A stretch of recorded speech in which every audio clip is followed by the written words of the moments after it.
আমরা আজকে নির্বাচন ভবনের সামনে অবস্থান নিয়েছি। বাংলাদেশ জাতীয়তাবাদী ছাত্রদলের অসংখ্য নেতাকর্মী আজকে এখানে অবস্থান নিয়েছে।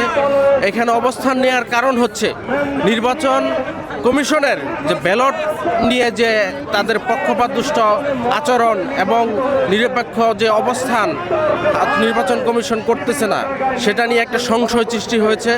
সেই অবস্থার প্রতিবাদ জানিয়ে আমরা এক অবস্থান নিয়েছি এবং একটা বিশেষ রাজনৈতিক গোষ্ঠীর চাপে পড়ে তারা বিভিন্ন হঠকারী সিদ্ধান্ত নিচ্ছে। পাঞ্জাবের জগতে একটি বিশ্বস্ত নাম শাবাব এথনিক ওয়্যার।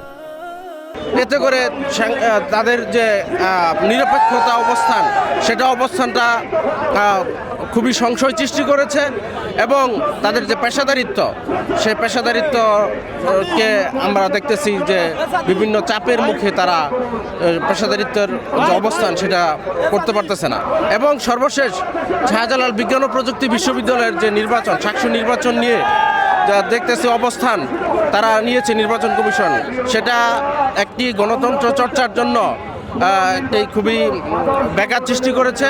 আমরা এইসব অবস্থান নিয়েই এইসব নির্বাচন কমিশনের যে পক্ষপাত দুষ্ট আচরণ এবং নিরপেক্ষতা তারা রাখতেছে না, সেই সংশয় থেকেই আমরা এবং আমাদের যে জাতীয় সংসদ নির্বাচন সামনে অবস্থান, সেই জাতীয় সংসদ নির্বাচন যাতে একটি সুষ্ঠু নিরপেক্ষ অবাধ এবং গ্রহণযোগ্য হয়, সেইটার জন্যই আমরা আজকে নির্বাচন ভবনের সামনে আছি। এবং সর্বশেষ যে আমরা দেখতেছি যে ব্যালট নিয়ে যে বিতর্ক এবং পোস্টাল ব্যালট নিয়ে যে বিতর্ক সৃষ্টি হয়েছে, এগুলো যাতে নির্বাচন কমিশন আমলে নিয়ে এবং নিরপেক্ষ আচরণ করে আমাদের এবং আমরা দীর্ঘদিন 17 বছর কোনো ভোট দিতে পারি নাই, সেই একটি আমাদের ভোটাধিকার যাতে নিশ্চিত হয়, আমাদের যাতে নিজের ভোট নিজে দিতে পারি এবং আমাদের এই ভোটটা যাতে রক্ষিত হয় এবং কোনো ধরনের ইলেকশন ইঞ্জিনিয়ারিং যাতে না হয়।